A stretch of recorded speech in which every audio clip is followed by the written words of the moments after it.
The wicked grandmother. In the quiet village of Ijoko, there was an old woman known as Ayasani. She was feared by children and whispered about by adults. Some said she was a witch, others claimed she spoke to spirits at night. But one thing was certain, no one ever dared to cross her. One evening, a little girl named Mareo was brought to Ayasani's house. Mareo was an orphan. Her parents had died in a mysterious accident on their farm. With no one else to care for her, the villagers decided she should live with her grandmother. At first, Ayasani acted like any other grandmother, giving Mareo food and a mat to sleep on. But soon, strange things began to happen. Every night, Mareo would hear whispers from the dark corners of the house.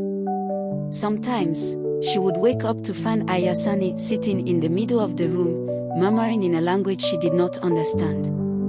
One night, she heard her grandmother say, "The blood of the innocent strengthens me." Mareo tried to tell the villagers about what she saw, but they only scolded her. "Ayasani is old.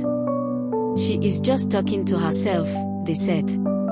One night, Mareo awoke to a cold sensation on her forehead. She opened her eyes and saw Ayasani bending over her, holding a black calabash. Thick red liquid swirled inside. The old woman's eyes gleamed in the dim light of the oil lamp. "You are special, my dear," Ayasani whispered. "You carry your mother's blood, and I must have it." Mareo screamed, kicked, and ran out of the hut. She dashed into the forest, her breath coming in short gasps. Behind her, she heard Ayasani laughing, a deep, hollow sound that did not belong to a human. The girl hid beneath a large iroko tree, heart pounding. Then, she heard a rustling sound. Slowly, she turned her head. A pair of glowing eyes stared at her from the darkness. Suddenly, a voice echoed in the night. "Run to the river, child. Only the river can break her power." Mareo did not think twice. She ran, ignoring the thorns tearing at her legs. She could hear Ayasani's heavy footsteps behind her. The river was near, shimmering under the moonlight. Just as she reached the edge, she felt a cold, claw-like hand grab her shoulder. Ayasani's breath was hot against her ear. "You cannot escape me, child."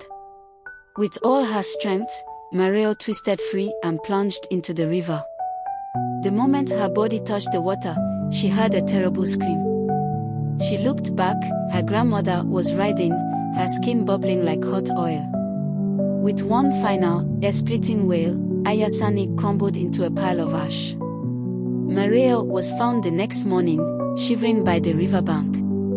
She never spoke of that night, but the villagers noticed something strange. Where Ayasani's house once stood, there was now nothing but a blackened patch of earth. And at night, when the wind blew through the trees, some swore they could still hear her whispering.